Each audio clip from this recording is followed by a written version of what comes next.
Assalamualaikum warahmatullahi wabarakatuh. Bismillahirrahmanirrahim. Alhamdulillahi rabbil alamin wal aqibatu lil muttaqin wala udwana illa 'alal zalimin. Allahumma shalli wa sallim ala sayyidina Muhammad al-fatih lima ughliq wal khatimi lima sabaq nasirul haqqi bil haqq wal hadi ila siratikal mustaqim wa ala alihi haqqa qadrihi wa miqdarihi al-azim. Amma ba'du. Qala subhanaka la ilma lana illa ma 'allamtana innaka antal alimul hakim.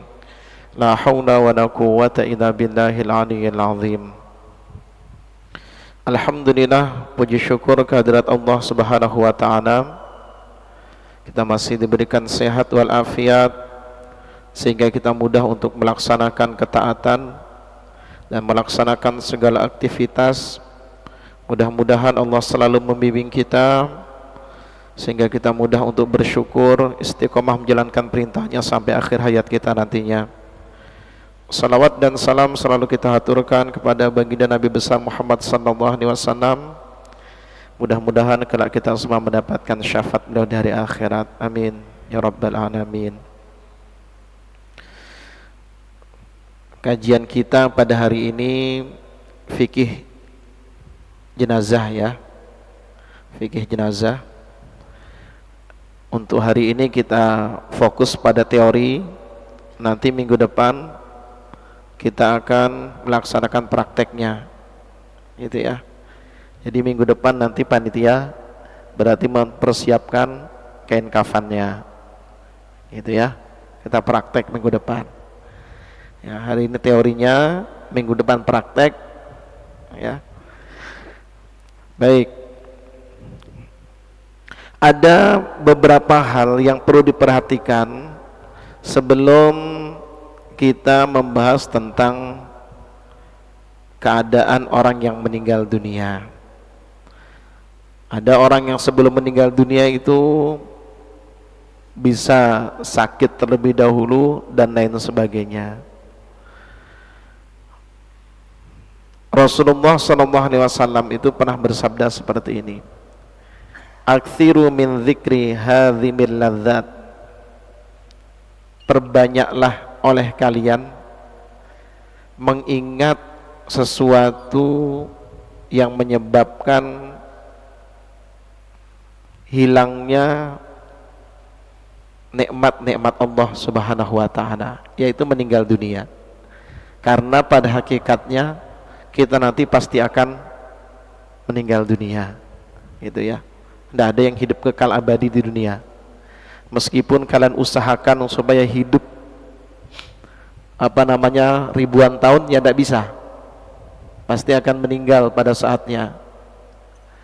Nah, jadi karena demikian kita sebagai orang yang beriman kepada Allah, maka kemudian sudah sepatutnya untuk mengingat yang namanya kematian tersebut. Fungsi dari belajar fikih janazah ini atau fikih jenazah, paling tidak kita menunaikan kewajiban fardu kifayah.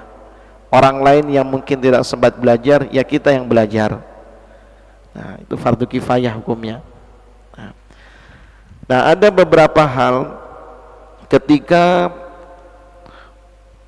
menghadapi orang-orang yang akan meninggal dunia. Nah, misalnya kalian nanti ketemu ya, akan menghadapi orang yang meninggal dunia. Nah, itu kemudian disunahkan itu kalau bisa untuk kemudian membarikannya itu seperti posisi dia di dalam kubur. Ya, dibaringkan seperti itu. Kepalanya di sana, kakinya di sini, badannya menghadap kiblat kalau memungkinkan. Kalau tidak memungkinkan, maka kemudian baring seperti biasa. Kalau bisa dihadapkan ke kiblat. Ketika menghadapi orang yang akan meninggal dunia. Misalnya kalian ketemu ada orang yang meninggal dunia, kalau memungkinkan maka posisikan badannya seperti orang yang nanti diletakkan, jenazah yang diletakkan di dalam kubur. Pernah melihat? Pernah enggak? Gimana posisinya? Kepala di sana ya, kepala di sana, kakinya di sini, kemudian dihadapkan ke kiblat. Tidak menghadap ke atas, tapi menghadap ke kiblat. Makanya biasanya dibuatkan lahat. Lahat itu ada lubang di samping ini, agar nanti jenazah itu tidak langsung ketika orang memadatkan kubur itu nggak langsung terinjak, tapi dia di sebelah arah ke kiblat. Namanya lahat. Ya, kuburan itu gali, kemudian di sampingnya ini, di depannya dikasih lubang. Jadi jenazah itu tidak ditaruh tepat di tengah kubur itu, tapi di depannya. Namanya lahat. Seperti itu. Nah, itu disunahkan, dianjurkan. Kalau kita menemukan orang yang sakit sudah parah dan sudah ingin atau dekat meninggal dunia. Yang kedua, dianjurkan di saat orang sudah kita lihat mau meninggal dunia sudah, maka disunahkan mentalkin itu jenazah, itu orang yang mau meninggal dunia, ditalkin. Ada orang mau meninggal dunia, ditalkin. Apa talkinnya? La ilaha illallah, di telinganya, dekat-dekat, jangan nyaring-nyaring. Ya, orang yang sudah meninggal dunia, kita sudah ada ciri-cirinya. Orang yang sakit parah, ditalkin di telinganya, la ilaha illallah, gitu ya, ditalkin. Berani kah? Berani kan masih hidup, ya. Ditalkin dengan baca apa? La ilaha illallah. Dan sunnah ditambah dengan kalimat Muhammadur Rasulullah. Ini berdasarkan hadis Nabi, lakinu mautakum la ilaha illallah. Jadi ketika melihat orang sudah mau meninggal dunia, atau teman kalian misalnya atau siapa mau meninggal, dia talkin, ya, talkin, ditalkin, la ilaha illallah, ditalkin di telinganya, jangan dibiarkan, gitu ya, jangan dibiarkan. Nah itu, jadi makanya kan kesunahan orang yang sakit parah itu, sudah parah dia, selain itu apa? Dirapikan badannya, ada hal-hal yang kukunya panjang dipotong dulu, atau rambutnya dirapikan dulu. Itu kok hal-hal yang dianjurkan orang yang sehat untuk merawat orang yang sakit tadi, seperti itu. Jangan dibiarkan. Nanti kalau sudah meninggal dunia jangan dipotong, biarkan saja kukunya. Tapi yang dipotong itu sebelum dia meninggal dunia, waktu sakit dipotong, dibersihkan. Nah seperti itu ya. Nah kemudian selain itu, membacakan surah Yasin kepada orang yang sedang sakaratul maut. Jadi disunahkan itu ya. Jadi orang yang sakit parah disunahkan dibacakan surah Yasin. Iqra'u ala mautakum Yasin. Bacakan oleh Anda semuanya terhadap orang-orang yang sudah mendekati kematian surah Yasin. Nah, itu kesunahan. Ya. Dianjurkan, yang sakit parah dianjurkan untuk dibacakan surah Yasin. Nah, jadi seperti itu ya, bukan bid'ah, gitu ya. Nggak boleh dibacakan, ya boleh, justru dianjurkan. Bacakan surah Yasin, ya. Berapa kali? Ya berulang-ulang, ya, ulang-ulang saja baca. Dibaca sekali, 2 kali, 3 kali, 4 kali, nggak apa, baca berulang-ulang, gitu ya. Ada juga kemudian anjuran untuk membacakan surah Ar-Ra'du bagi orang-orang yang sakit parah. Surah Ar-Ra'du. Juz berapa itu? Juz 13 ya. Surah Ar-Ra'du. Pernah baca? Nah, itu juz 13. Kalau tidak salah juz 13, surah Ar-Ra'du, baca. Ya. Ar-Ra'du itu kan artinya apa? Guntur, petir, ya. Dibaca surah itu. Jadi untuk orang-orang yang sakit tadi ada beberapa adab. Selain itu kemudian orang yang sakit itu hendaknya dia berhusnudzon kepada Allah Subhanahu wa taala. Bersangka baik dengan Allah. Nah, itu jadi ya. Nah, ini yang dianjurkan itu seperti itu. Sebelum meninggal itu ada hal-hal yang perlu dilakukan. Ya. Kalau bisa dia posisi baringnya itu posisinya menghadapkan anggota tubuhnya ke arah kiblat. Yang pertama tadi, Kemudian orang yang sehat mentalkin apa yang dibaca, kalimat la ilaha illallah. Kemudian selanjutnya disunahkan juga untuk dibersihkan, rambutnya dirapihkan, kuku-kukunya dirapihkan, gitu ya. Orang yang masih hidup, yang masih sehat merapikan itu. Kemudian ketika sakaratul maut dianjurkan untuk membacakan surah Yasin. Nah, surah Yasin ya. Hadisnya tadi, Iqra'u ada mautakum Yasin, ya. Jadi dianjurkan untuk membaca surah Yasin. Nah, kemudian harus berhusnudzon kepada Allah Subhanahu wa taala. Nah, ini jadi ya. Nanti setelah dia meninggal dunia, ada juga adab-adab yang harus dilakukan. Apa saja adabnya itu? Yaitu yang pertama adalah taghmidul ainain, yaitu menutup mata. Matanya ditutup. Mata siapa? Orang yang meninggal dunia, ya. Membaca apa yang dibaca? Bismillahi wa ala millati Rasulillah. Nah, ada jenazahnya nih kan? Bismillahi wa ala millati Rasulillah. Ya. Ketika menutup mata jenazah, apa yang dibaca? Bismillahi wa ala millati Rasulillah. Nah, itu ya nanti. Berani kira-kira? Berani? Harus berani. Masa nggak berani dengan orang yang meninggal? Nah, kalau orang yang hidup lebih ditakuti orang yang hidup. Kalau yang meninggal dia kan nggak bisa apa-apa, masa takut, gitu ya. Bismillahi wa ala millati Rasulillah. Nah, tutup matanya, gitu ya, dengan baca apa? Bismillahi wa ala millati Rasulillah. Nah, kemudian yang selanjutnya itu, ya, nanti meletakkan di tempat yang agak tinggi jenazah itu, yang kalau bisa agak lebih tinggi daripada di lantai, ya mungkin pakai dipan atau pakai kasur agak tinggi, gitu ya. Nah itu, jadi itu yang dianjurkan di saat nanti orang itu meninggal dunia. Yang paling pertama ditutup matanya dulu, ya. Nah kemudian selain itu apa?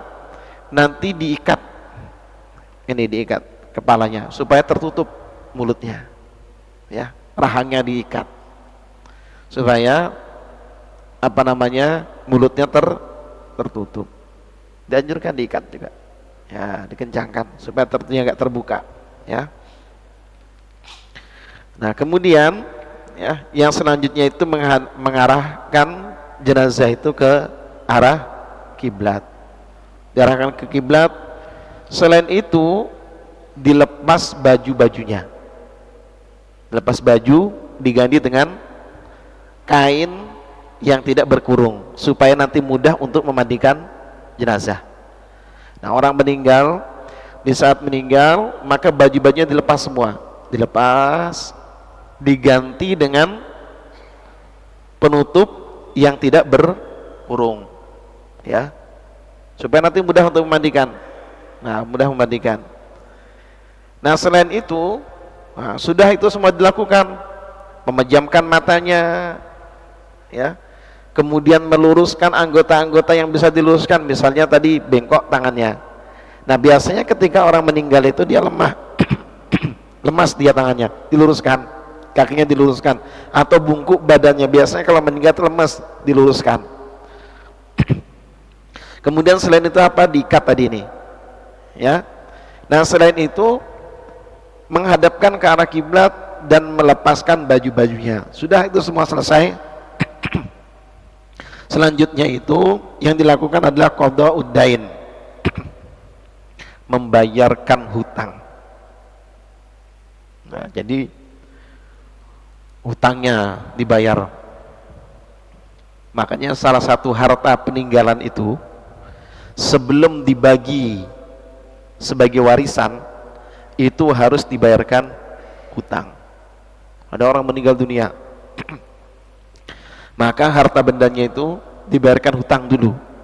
Kalau seandainya habis, berarti nggak ada warisannya. Jangan dibagi warisan dulu, sebelum hutang itu dibayarkan. Gitu ya. Dibayarkan hutangnya dulu, baru kemudian selesai itu gunakan untuk perawatan jenazah, beli kafannya dan sebagainya, baru kemudian sisanya dibagikan kepada ahli waris. Gitu ya. Pada ahli waris. Nah, setelah itu kemudian mendoakan kepada jenazah tersebut, didoakan ya.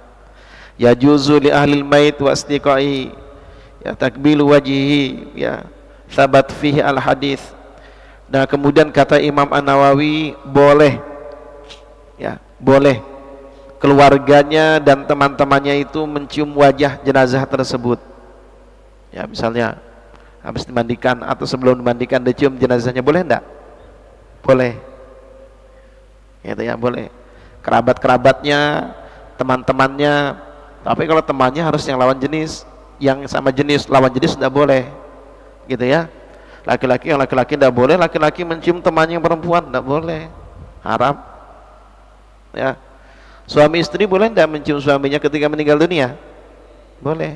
Suaminya boleh juga mencium istrinya di saat meninggal dunia. Kan sudah berwudu Ustaz, batal enggak? Enggak batal. Wudu jenazah itu enggak batal. Yang batal orang yang masih hidup. Kalau udah jenazah enggak batal lagi. Jelas ya? Nah, jelas. Baru kemudian kita proses sekarang orang yang meninggal dunia itu ada beberapa hal yang diwajibkan. Tadi sudah dibayar hutangnya, sudah selesai. Sekarang kemudian kita merawat jenazahnya. Ya. Perawatan jenazah yang pertama itu memandikan, mengkafani, mensolatkan, menguburkan, gitu ya. Nah, memandikan jenazah. Kemudian kita bahas dulu siapa orang yang berhak memandikan jenazah. Yang berhak itu siapa? Inna aulan nasi bighairis mait aulahum bis salati alaihi wal aqrab fal aqrab. Yang pertama itu orang yang terdekatnya. Meninggal orang tuanya, ya anaknya. Itu paling utama, gitu ya. Atau sebaliknya, meninggal anak, ya orang tua. Itu paling dekat. Adik kakaknya atau kakak adiknya, gitu ya. Itu yang paling bagus. Yang paling bagus memandikan jenazah itu orang yang paling terdekat. Lalu bolehkah kalau orang lain yang mandikan? Ya boleh saja. Ya boleh saja. Tapi itu kan kalau melihat keafdolannya, maka kemudian mendahulukan orang yang terdekatnya. Orang tua, ya anaknya yang paling afdal memandikan jenazahnya. Itu ya.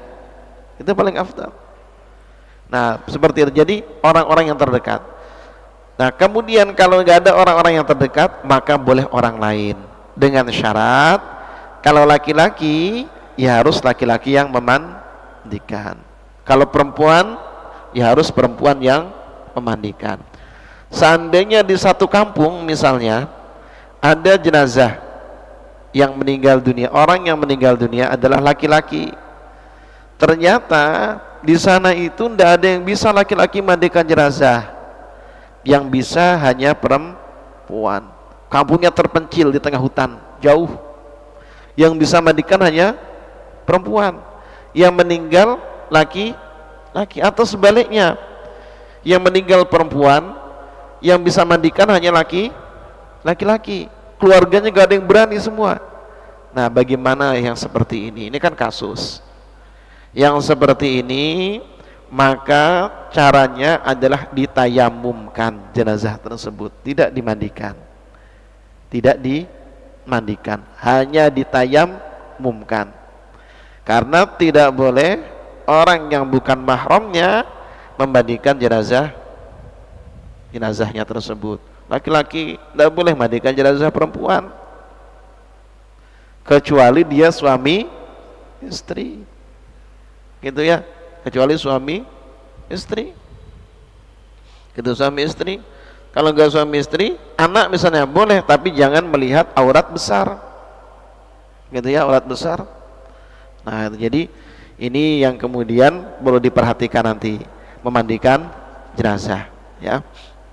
Jadi, nah, memandikan jenazah ini Ya, mandikan jenazah itu yang terbaik itu kan ada. Yang paling mudah cara mandikan jenazah itu seperti apa? Semua kalian tuh bisa mandikan jenazah. Di saat kalian bisa mandi wajib, maka kalian bisa mandikan jenazah. Mandikan jenazah itu sama dengan mandi wajib. Dari ujung rambut sampai ujung kaki itu harus kena air. Contoh sekarang, Anda ketika mandi wajib terjun ke kolam renang, niat mandi wajib, sah atau tidak mandinya? Sah, sah semua kan. Begitu juga seandainya kita ekstrim, misalnya ekstrim ini mandikan jenazah. Di saat memandikan jenazah tidak ada yang berani, satu orang yang berani. Gimana tata caranya? Tata cara yang mudah, angkat saja jenazahnya, kemudian celupkan saja di sungai, selesai. Niat mandikan jenazah, selesai kan? Tapi kan adabnya tidak baik, ya. Tapi secara hitungan sah atau tidak tetap dianggap sah. Sudah mandikan jenazahnya, tercukupi, terpenuhi, gugur sudah memandikan jenazahnya, gitu ya. Nah, cara yang terbaik itu bagaimana? Cara yang sempurna itu letakkan jenazah itu di tempat yang tinggi. Kalau sekarang kan bagus, ada tempatnya itu kan. Ada juga zaman dulu itu di pangku. Itu kalau di pangku dengan diletakkan di aras apa namanya tempat itu. Nah, lebih-lebih kalau mangkunya itu dia di lantai seperti ini. Itu rentan kan, itu agak susah. Maka lebih baik ditaruh di tempat pemandian jenazah itu. Nah, dimandikan. Gitu ya. Nah, mandikan jenazah. Nah, sebelum memandikan jenazah itu memang kemudian nanti disunahkan, ya, disunahkan, dianjurkan lah, makanya dianjurkan itu membersihkan hal-hal yang sifatnya najis di badan jenazah tersebut. Di bawah kuku-kukunya dibersihkan, ya, itu ada hitam-hitam dibersihkan. Perutnya kemudian diurut sedikit, jangan ditekan tapi hanya dipegang saja. Tidak boleh sampai ditekan, itu tidak boleh. Nanti takutnya kemudian apa? Nggak, keluarnya nggak stop. Makanya kemudian hanya dipegang saja, dipegang, diurut ke bawah sedikit. Nanti kemudian baru dibersihkan apa? Kotorannya. Gitu ya. Yang paling bagus membersihkan siapa? Orang terdekatnya. Kalau orang tua berarti anaknya. Kalau laki-laki bapaknya berarti anak laki-laki.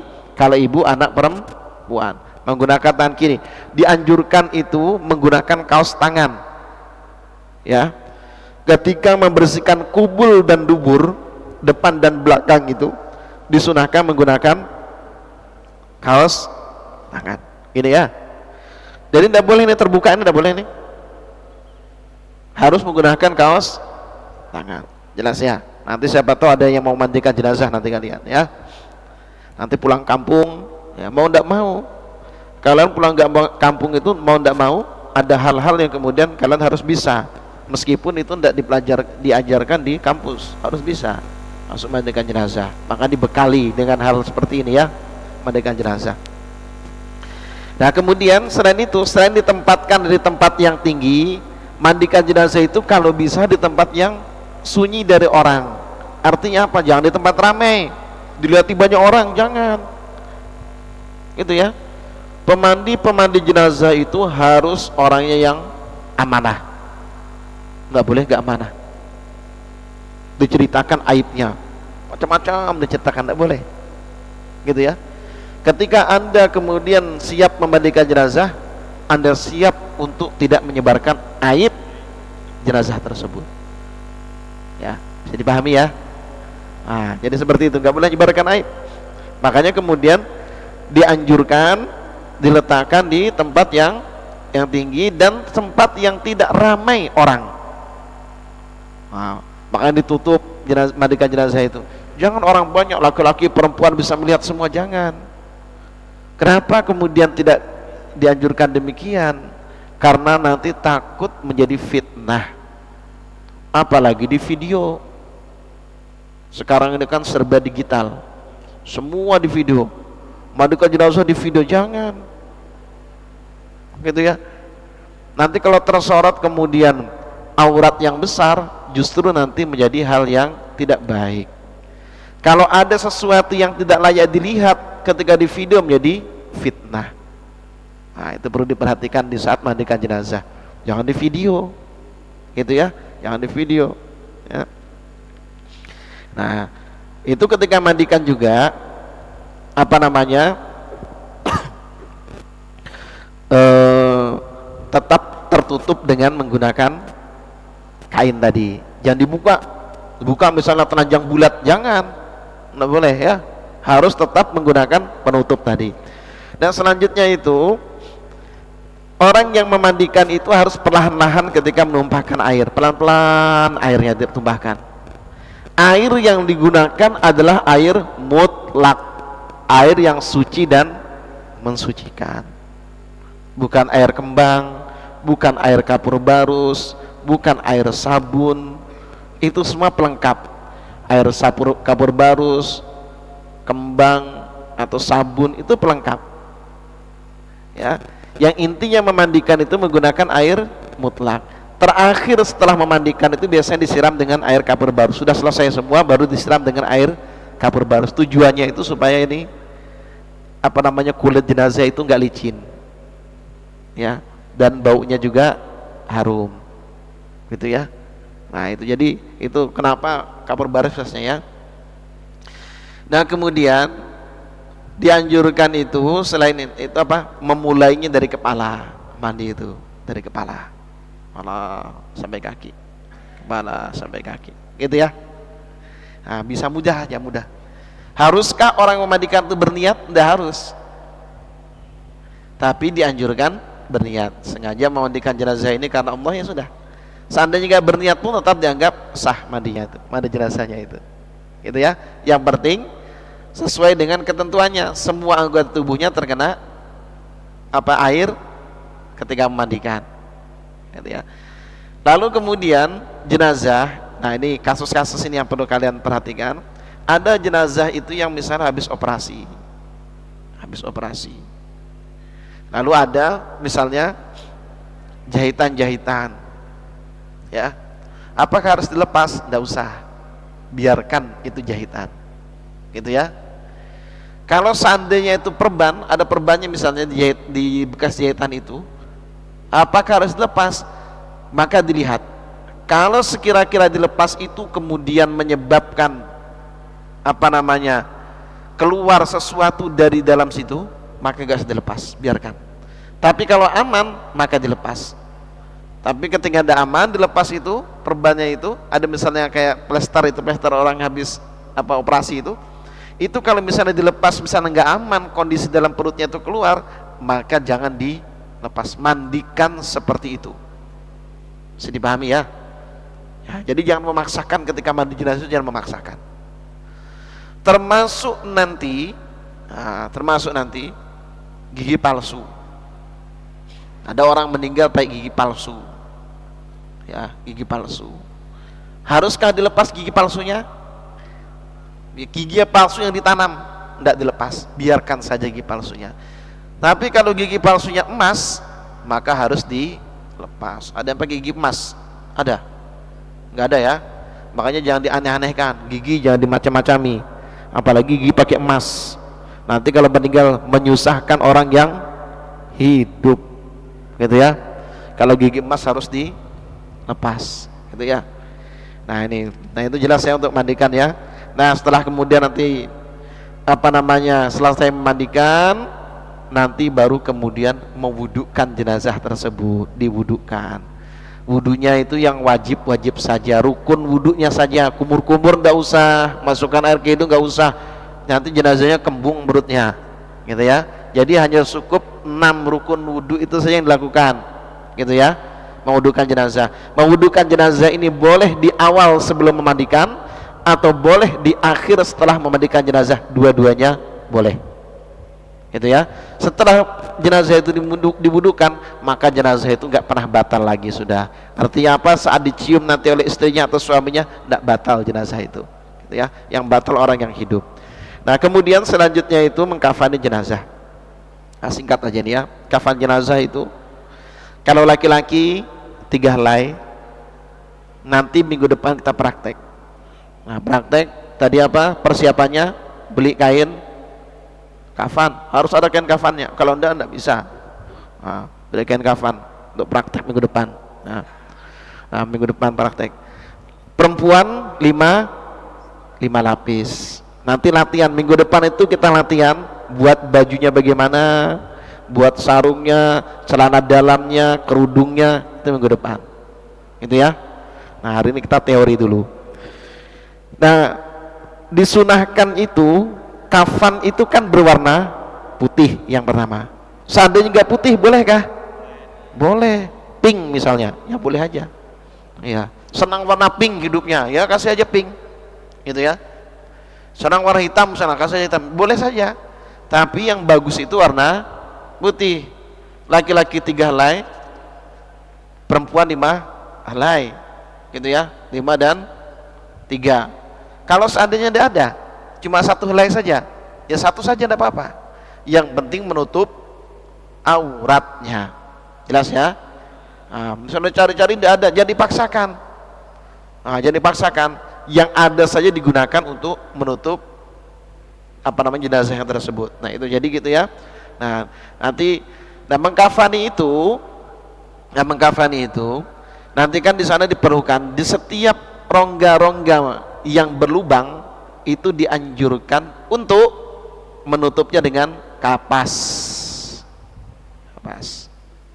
Hidung, telinga, kemudian dubur dan kubul, itu semua dengan kapas, gitu ya. Nah, tadi ada terlewat mandikan.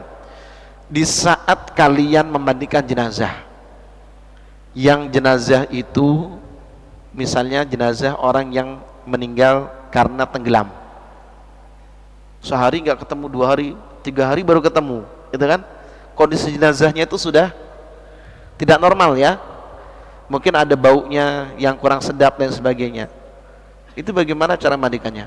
Seperti biasa, sebisanya, digosok sebisanya. Kalau digosok itu bisa terkelupas kulitnya, sudah sebisanya, tidak perlu kemudian sampai menggosok berlebihan. Itu yang pertama. Yang kedua, ketika aroma itu sangat menyengat, apa yang kalian lakukan? Masker nggak mempan, tetap keciuman, gitu ya. Pakai aja masker, tapi tidak apa-apa, tapi tetap keciuman. Yang dilakukan itu, yang ditutup adalah telinga. Yang ditutup apa? Ya, bingung jadi ya. Kenapa yang mencium hidung ditutup telinga?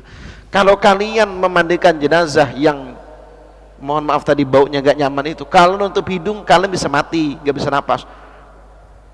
Setelah mandikan jenazah nutup hidung, orang yang keluarga ahli mayat tersinggung, kalian juga mati habis itu karena gak bernafas, gitu ya. Yang ditutup apa? Selain pakai masker itu masih keciuman. Kalau ke maskernya kalian terbalik kan nggak bisa nafas, mati kalian, gitu ya. Yang ditutup adalah telinga. Baca sholawat 3 kali, tutup telinganya. Bismillah, tutup telinga sampai pendengar kalian itu berkurang. Ketika pendengarannya berkurang, maka penciuman kalian akan berkurang. Coba kalau nggak percaya nanti ya. Jadi seperti itu. Itu dipraktekkan oleh orang yang biasa memandikan, itu seperti itu. Yang ditutup apa? Telinga, bukan hidung. Tutup telinganya. Ya, paham ya? Nah, nanti dipraktekkan. Praktekkan nanti kalau ada bangkai, telinga tutup sampai nggak bunyi, akan berkurang itu penciuman Anda terhadap bangkai itu. Ya, betul kayak itu. Praktekkan nanti. Makanya kalau orang sakit apa? Ada namanya dokter THT. THT apa? Kebanyakan apa THT itu? Telinga, hidung dan satu kan? Satu itu kan? Saling tembus itu kan? Nah, itu hikmah, itu namanya hikmah. Di buku-buku tidak ada. Ya, di buku itu hikmah yang diketahui oleh orang yang pengalaman tentang itu. Ya, yang ditutup apa tadi? Telinga sudah. Nah, aman ya. Nah, kemudian mensolatkan jenazah. Pernah mensolatkan jenazah? Pernah ya. Posisi jenazah itu yang di sana kepalanya, kaki di sini. Pokoknya sama, laki-laki perempuannya sama seperti itu. Kepala di sana, kaki di sini. Nanti ketika kemudian mensolatkan, kalau jadi imam, yang meninggal itu perempuan, posisi imam di mana? Di mana? Di tengah jenazah. Ini jenazah, di sini dia berdiri. Kalau jadi imam. Kalau jadi makmum, posisinya di belakang imam. Ya gitu ya, jangan di depan imam. Gitu ya. Ya. Kenapa imamnya di belakang? Ya. Nah, gitu. Jenazahnya boleh nggak di belakang? Saya tanya sekarang, jenazah itu boleh nggak ditaruh di belakang? Boleh nggak? Boleh. Boleh aja taruh belakang. Tapi kebiasaan kita kan ditaruh di depan. Boleh saja. Cuma bagusnya taruh depan supaya ingat kalau kalian juga akan mati. Jenazahnya boleh aja taruh belakang. Ya. Tapi kebiasaannya taruh di depan supaya ingat terhadap kematian. Ya, kalau bahasa boleh taruh belakang. Nah, kemudian kalau posisi itu adalah mayatnya laki-laki, imam di mana berdirinya? Kepala nih, ini kepala. Sini berdirinya. Kalau perempuan di sini tadi. Perempuan bolehkah mensolatkan jenazah? Boleh enggak? Boleh. Mandikan jenazah boleh enggak? Ya iya, kalau perempuan mandikan boleh ya. Perempuan boleh juga mensolatkan jenazah. Silahkan mandikan jenazah ya. Nah, jadi itu sholat jenazah. Mudah saja. Bacanya hafal semua kan?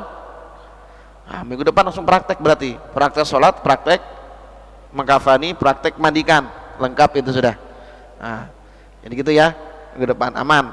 Nah, yang terakhir kemudian setelah disolatkan ya, disolatkan maka kemudian mengkuburkan jenazah. Nah, dikuburkan, selesai sudah. Nah, sudah, ini singkat saja. Silakan tanya jawab habis ini. Mungkin hal-hal yang perlu ditanyakan sampai jam 6 lewat 10. Habis itu kita cukup. Ya kan?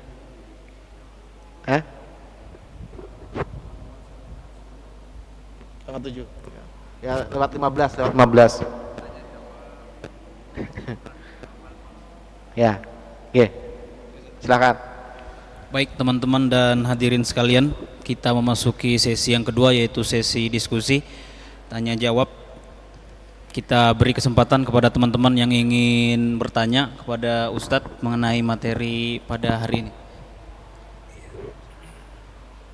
Ya, dipersilakan. Sebelum tanya jawab diskusi, untuk Senin dan Selasa itu kita hadirkan Ustadz Haji Susanto LC MPD, nggih leres nggih Ustaz nggih. Minggu depan kan? Enggak, kan setiap Senin dan Selasa kajian ini berlangsung. Minggu depan. Besok enggak? Besok Selasa siapa ya? Sakur. Oh, Sakur ya, besok Selasa Sakur. Minggu depan 2 kali. Selesai Nah, udah, ya mudah-mudahan nanti ke depannya lagi kan sudah online itu, nggih. Jadi efektif kalian gali terkait dengan pengurusan jenazah, karena kewajiban pertama itu turun ke anak ya Ustaz ya. Untuk orang tua kalau meninggal dunia, kewajiban turun pertama itu ke anak, sehingga setiap anak itu seharusnya wajib bisa memahami ini, dan kemudian juga untuk umat ya Ustaz ya, karena fardu kifayah. Sehingga kemudian detailnya seperti apa, monggo silahkan dikaji ini sebelum nanti dipraktekkan minggu depan 2 kali pertemuan. Mudah-mudahan peralatannya juga sudah ada, jadi lihat langsung dan caranya bagaimana. Syukur-syukur nanti bisa kita cari boneka ya Ustadz ya. Orang langsung langsung ke orang. Nah, termasuk nanti yang laki-laki turun ke anak laki-laki ya Ustadz ya. Yang perempuan turun ke anak perempuan. Anak perempuan juga harus bisa memandikan jenazah orang tua atau saudaranya yang satu mahram. Kalau misalnya ada boneka, ada apa-apa? Ya. Itu mandinya itu biar lebih leluasa. Kalau ada boneka yang besar, Ya. untuk praktek mandikannya aja nanti. Ya. Berarti minggu depan itu sudah disiapkan cara mandinya di luar. Ya, langsung praktek lapangan. Nah harapannya nanti kalau laki-laki seperti apa, perempuan seperti apa berganti Seninnya, kalau Selasanya nanti.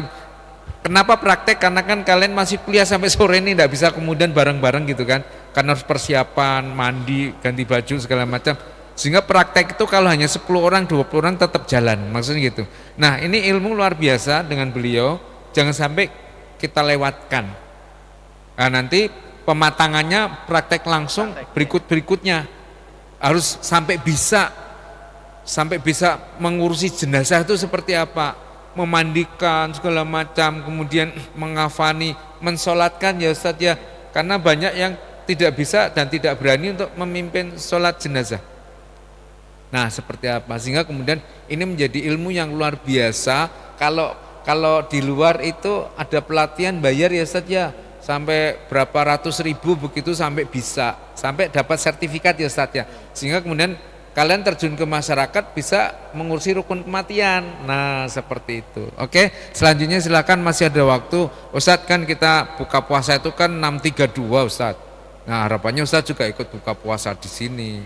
Oh iya, berarti sampai jam berapa dibatasi Ustadz? Saya sampai jam berapa? Jam 6 lewat 20 lah lewat. Ya 6.20 beliau karena harus bertugas di tempat lain supaya tidak tergesa-gesa.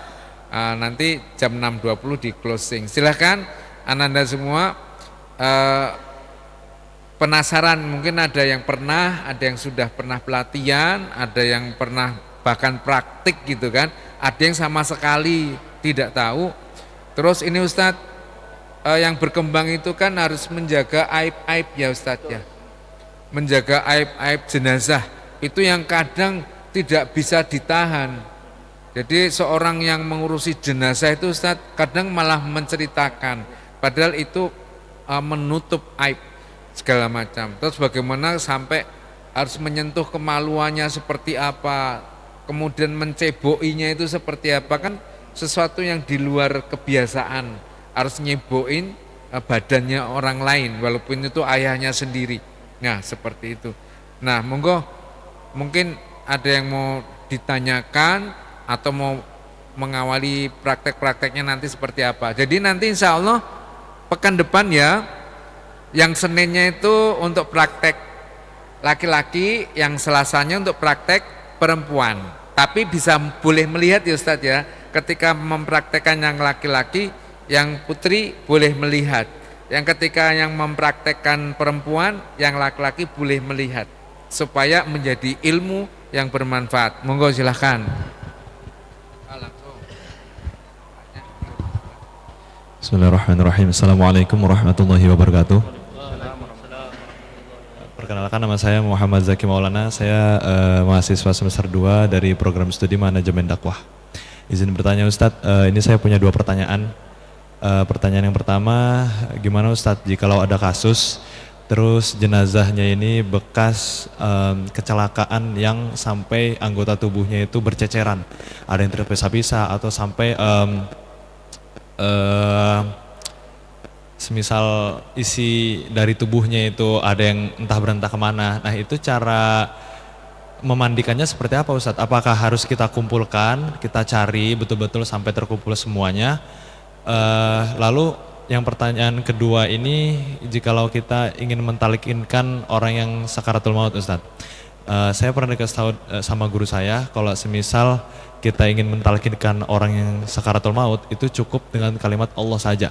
Karena jikalau kita pakai kalimat la ilaha illallah, takut khawatir si orang yang sakaratul maut ini tidak sampai akhir Ustadz bilangnya, maka sampainya cuma la ilah, yang dimana artinya itu kan tiada Tuhan. Nah itu bagaimana Ustadz, menurut Ustadz bagaimana, lalu jabarannya dan kesimpulannya seperti apa? Mungkin itu saja Ustadz. Terima kasih. Wassalamualaikum warahmatullahi wabarakatuh. Satu lagi, perempuan kah perempuan? Baik, dari Aspuri ada yang ingin bertanya?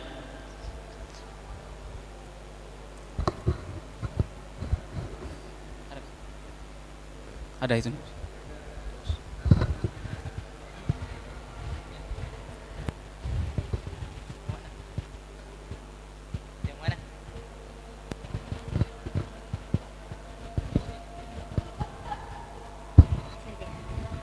Baik, bismillahirrahmanirrahim.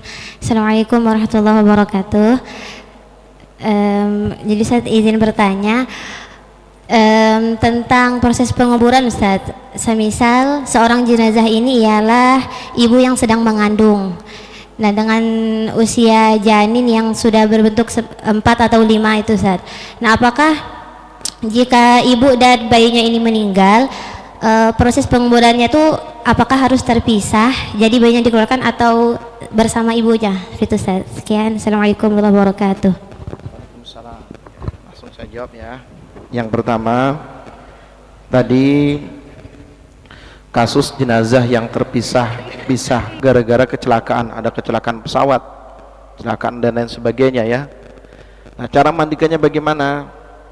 Cara memandikan jenazah yang seperti ini termasuk nanti di saat musim bencana itu juga ada. Nah, yang pertama, ketika jenazah itu terpisah anggota tubuhnya, ya anggota tubuhnya terpisah, apakah harus dikumpulkan semuanya dulu sampai ketemu semua baru dimandikan? Enggak. Kita mandikan mana yang sudah kita temukan. Artinya sudah kita cari di saat itu, ternyata yang terkumpul itu cuma itu, ya sudah kita mandikan. Misalnya kecelakaan pesawat meledak, yang ketemu tangan, kaki, kemudian kepala, ya sudah kita mandikan itu. Nah, misalnya kita cari nggak ketemu hari itu, pas kemudian beberapa hari ketemu lagi, maka kita mandikan kembali, baru dikuburkan kembali. Jadi seperti itu ya. Ya, baru kemudian dimasukkan di tempat kuburan yang awal tadi. Betul. Nah, betul seperti itu. Ya, bisa dipahami ya. Nah, jadi betul seperti itu. Nah, kemudian yang selanjutnya, talqin terhadap orang yang sakaratul maut, apakah kemudian boleh menggunakan kalimat Allah, Allah, gitu ya? Karena memang ada sebagian itu yang beralasan takutnya ketika mengucapkan kalimat Allah itu tidak sampai, maka diganti dengan kalimat Allah. Bolehkah? Boleh saja sebenarnya, boleh ya. Lalu kemudian bagaimana dengan kalimat Allah itu? Tentu lebih afdal, karena itulah yang langsung diajarkan seperti itu, kalimat la ilaha illallah.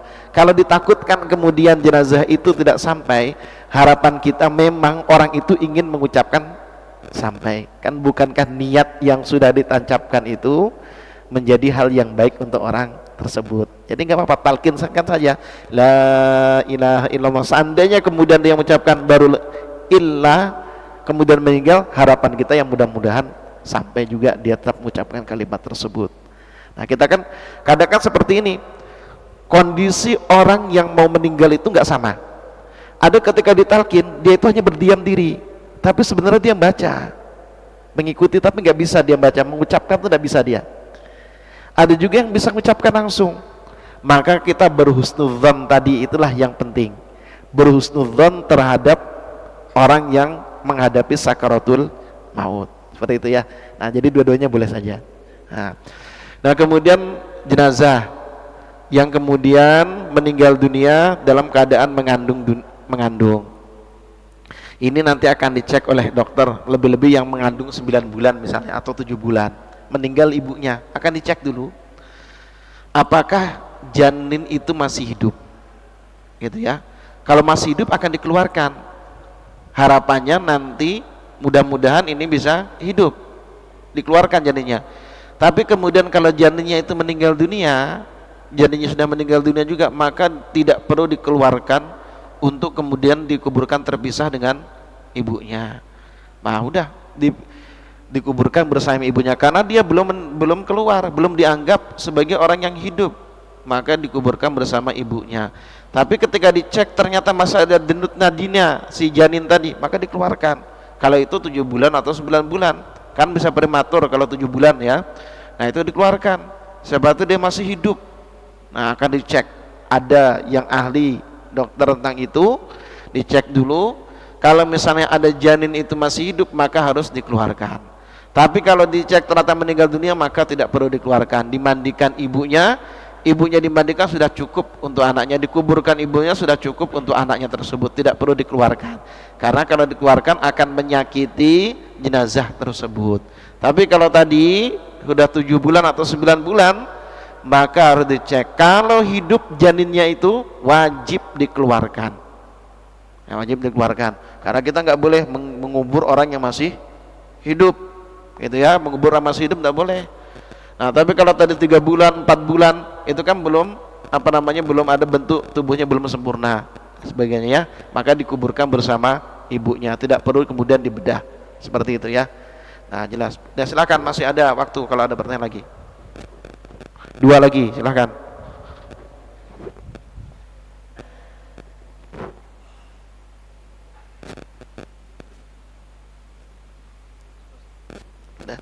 Silakan kalau mau tanya. Masih masih boleh. Baik, kita beri kesempatan 1 orang lagi yang ingin bertanya. Ya.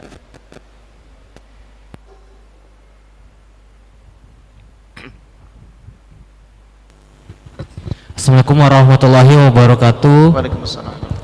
Perkenalkan, nama saya Mutasar Zidan. Saya dari Prodi Manajemen Bisnis Syariah. Saya ingin bertanya Ustadz, apakah boleh misalnya kita sudah memandikan tapi kalau tidak ada lahan untuk dikuburkan, kita kremasi saja jenazahnya, apakah boleh? Nggak ada kuburan kemudian dikremasi, bolehkah? La yajuzu, nggak boleh. Karena manusia itu adalah makhluk yang mulia. Walaqad karamna bani Adam. Allah saja memuliakan manusia tersebut, termasuk jasadnya manusia itu adalah suci. Yang keluar dari tubuh manusia itulah yang kemudian nanti najis. Badan kita ini suci, yang keluar dari kita itu yang najis. Contohnya apa? Kotoran dari kubul dan dubur najis ya. Kemudian nanah yang keluar najis. Jasadnya itu sebenarnya asalnya adalah suci, tidak boleh dikremasi misalnya, tidak boleh ya. Kita kemudian harus mencari kuburan tempat yang lain. Insya Allah banyak saja kuburan tempat yang lain. Samarinda penuh kuburannya, pindah misalnya ke Tenggarong penuh, ke PPU gitu ya, insya Allah ada. Makanya boleh kemudian kuburan itu dilapis. Kalau sudah jenazahnya tidak ada, maka akan dilapis kuburan tersebut gitu ya. Kalau kita melihat kuburan bukan di tempat kita, misalnya kayak di Saudi, di Mesir, itu kuburannya bukan kayak tempat kita. Kalau di Mesir itu lubang yang satu di atas, di dalam itu ada sap-sap kuburan yang banyak di dalamnya. Nah, jadi dibolehkan ya. Tapi kalau misalnya dikremasi tidak boleh, ditumpuk itu boleh gitu ya. Ya, atau misalnya dibuang saja ya, tidak boleh ya. Jenazah itu harus dimuliakan. Makanya itu Islam itu lahir dengan kemudian kemuliaan, meninggal pun dengan mulia, seperti itu ya, tidak boleh ya. Ada lagi? 1 lagi, nah, terakhir. Baik, 1 lagi yang ingin bertanya. Assalamualaikum warahmatullahi wabarakatuh. Assalamualaikum warahmatullahi wabarakatuh. Perkenalkan, nama saya Muhammad Hendra Riyadi, Ya. Prodi Manajemen Dakwah semester 2. Ustadz, izin bertanya. Kan saya belajar dari Kitab Fathul Qorib, ada 2 metode penguburan, yaitu lahat sama cepuri. Bagusan mana Ustadz? Ya. Kalau kuburannya itu antara lahat sama cepuri Ustadz. Baik. Cara mengkuburkan jenazah itu kan ada 2 memang. Lahat dengan satu, lahat itu di ujung ya. Misalnya ini kuburan ini, maka di sini di lubang miring sini. Nanti ada yang di tengah juga. Mana yang lebih bagus, lebih afdol? Ya lebih afdol sebenarnya adalah kuburan menggunakan lahat. Kenapa menggunakan lahat itu lebih afdol? Karena di saat kita menimbun jenazah itu, kita tidak langsung menginjak jenazah itu. Anda kan misalnya yang pernah ikut ke kuburan itu kan, tanah itu kan diuruk situ kan, itu kan dipadatkan, misalnya diinjak ya. Nah, ketika kita menginjak, kalau lahat itu kita tidak langsung menginjak terkena badan jenazah. Makanya lahat itu lebih afdal. Dia akan dimiringkan ke arah tanah yang tidak digali, gitu ya. Nah, itu. Dua-duanya boleh saja. Kalau bahasa boleh, kalau bahasa afdoliyah, maka lebih afdoliyah yang lahat, gitu ya. Nah, baik. Saya simpulkan dari pertemuan kita hari ini, tadi ya teman-teman semuanya perlu diperhatikan ketika orang itu sakit dan dalam keadaan sakitnya parah, atau di saat muhtador, orang-orang yang mendekati sakaratul maut, itu ada hal-hal yang perlu diperhatikan, ada yang perlu dilakukan oleh saudara atau keluarga dari orang yang sudah muhtador atau mendekati kematian tadi. Nah, itu ya. Pertama tadi yang harus dilakukan itu ya, kalau bisa dihadapkan ke arah kiblat. Kalau bisa posisinya itu dimerengkan. Kalau bisa itu mereng seperti orang meninggal dunia. Kalau tidak bisa maka diarahkan menghadap kiblat. Nah, kemudian selain itu yang harus dilakukan itu adalah merapikan atau membersihkan anggota badannya. Rambut-rambutnya kalau perlu dipotong dulu. Gitu ya, mumpung masih hidup. Kukunya dibersihkan, dipotong supaya rapi. Itu harus dilakukan. Nah, supaya jenazah itu nanti bersih. Dan selain itu, nah tadi ingat, ketika itu kemudian maka ditalkinkan dengan membaca kalimat la ilaha illallah dan disunahkan membaca surah Yasin. Yasin baca, makanya itu udah jadi kebiasaan kita ya, baca surah Yasin ketika ada orang sakaratul maut, dan harus berhusnudzon kepada Allah. Nah, di saat meninggal dunia yang dilakukan pertama kali kemudian menutup matanya. Ketika menutup mata mengucapkan Bismillahi wa ala millati Rasulillah. Tutup kepalanya. Diikat rahangnya, kemudian ditempatkan yang tertinggi, agak tinggi dari lantai, kemudian diluruskan anggota-anggota tubuh yang bengkok diluruskan. Karena biasanya di saat baru meninggal itu badan masih lemes. Gitu ya, diluruskan semua, baru kemudian nanti dilepas bajunya supaya nanti mudah untuk memandikan jenazah. Nah, ini jadi pertemuan kita hari ini. Mudah-mudahan ada manfaatnya, mudah-mudahan berkah semuanya, sehat walafiat, panjang umur. Nah, kita tutup dengan membaca doa kafaratul majlis. Subhanakallahumma bihamdika asyhadu an la ilaha illa anta astaghfiruka wa atubu ilaik. Wassalamualaikum warahmatullahi wabarakatuh. Silakan.